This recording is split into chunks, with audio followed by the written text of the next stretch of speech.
Patriots and Dolphins almost here with the Week 1 matchup everyone's been waiting for months, of course, after last season's loss here at Gillette Stadium. But it is a new year, a new game, and some new teams. So here are two things to know before we each give our prediction.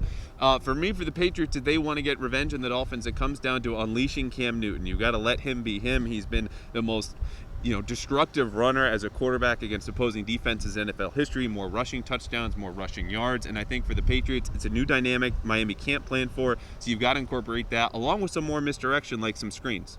Yeah, I think what the Patriots have going for them, at least in Week 1, is this. There's mystery. Nobody knows quite what Josh McDaniels is going to do. Will he unleash Cam Newton? Will the offense, change all that much? So it's a lot of guesswork. But my suspicion is for this team to be successful going forward, McDaniels is going to have to basically do, as you said, unleash Cam Newton. And if he's a threat to run, that is going to keep the defense, the linebackers or safeties honest. They're going to have someone basically watching for Cam. That might help open some lanes for receivers and running backs. And I agree, get the screen game going, get the having the short passing game going.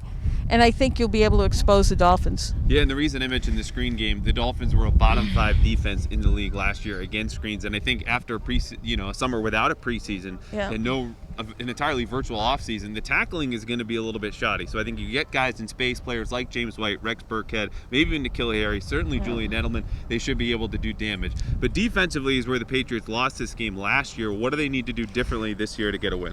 Well, Ryan Fitzpatrick, of all people, the gunslinger, managed to throw for like 320 yards or something, but most of those yards were to Devontae Parker. And it was one of the rare times that we've ever seen somebody actually take advantage of Stephon Gilmore. Usually, in their first meeting, Parker didn't catch a thing. Gilmore shut him out.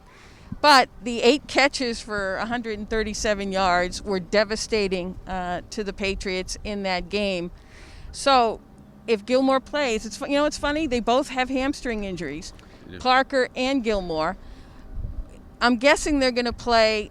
Gilmore obviously needs to shut this guy down, and I think the Patriots defense will work from there. Yeah. All right. Prediction time. I'm going to go with the Patriots 23-20. You see a hot start with all that mystery finally unveiled with Cam Newton and Josh McDaniels, but eventually the Dolphins, being a sound team, coached much in the style of the Patriots, come back, and then eventually they get a game-winning field goal here from Nick Foles. Wow. Yeah. Is Nick Foles even on the roster? Yeah, I think he gets promoted soon, yeah. All right. I'm going with 24-17 Patriots. I'm having a little faith that their defense will be able to hold the Dolphins, keep them under 20. And I also have faith that Cam Newton will lead that offense. They're going to run. They're going to run with him. And I also think, the Dolphins weren't very good against the run either.